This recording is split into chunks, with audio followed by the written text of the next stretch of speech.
Hvilke forventninger har du til weekendens beslagskonkurrencer? Jeg har de forventninger, at jeg skal have en god konkurrence med mig selv. At det skal klappe, det skal køre som en forøvelse til det kommende VM.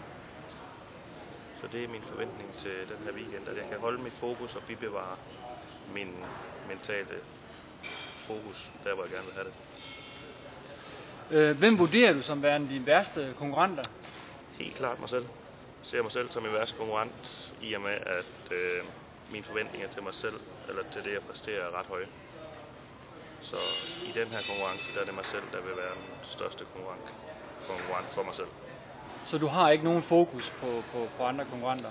Nej, jeg har ikke fokus på de andre. Jeg prøver at fokusere meget på mig selv og på min konkurrence og det mål, jeg har med. Hvad vil et nordisk mesterskab betyde for dig? Det vil betyde en milepæl i, at så har jeg nået både det danske og det nordiske her.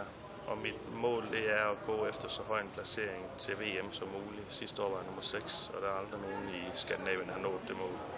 Så det at kunne få lov at blive nordisk mester for mig vil betyde rigtig meget. Er du automatisk kvalificeret til VM, eller er det afhængigt af de her konkurrencer? VM er for op til 60 deltagere om året, og det er dem, der først til mølleprincip, med mindre landet har lavet et andet regel. Og i Danmark har vi ikke nogen regel. Så jeg melder mig til med et hold, som består af nordmænd og englænder. Og VM, hvordan vurderer du chancerne til et VM? VM, det er svært at sige, fordi det er i tynd luft, det er i kullæsser, det er lidt dårlige forhold.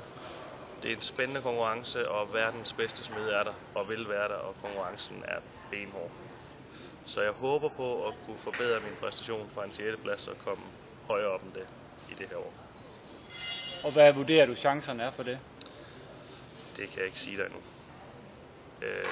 Jeg har pådraget mig en skade, og jeg har pådraget mig noget sukkersyge, som kan være en hemsko, som jeg arbejder rigtig hårdt for at styre og kontrollere. Så mit mål er at gøre det bedste jeg kan, og have fokus på min konkurrence og det jeg gerne vil. Og det er at forbedre mig selv og blive dygtigere.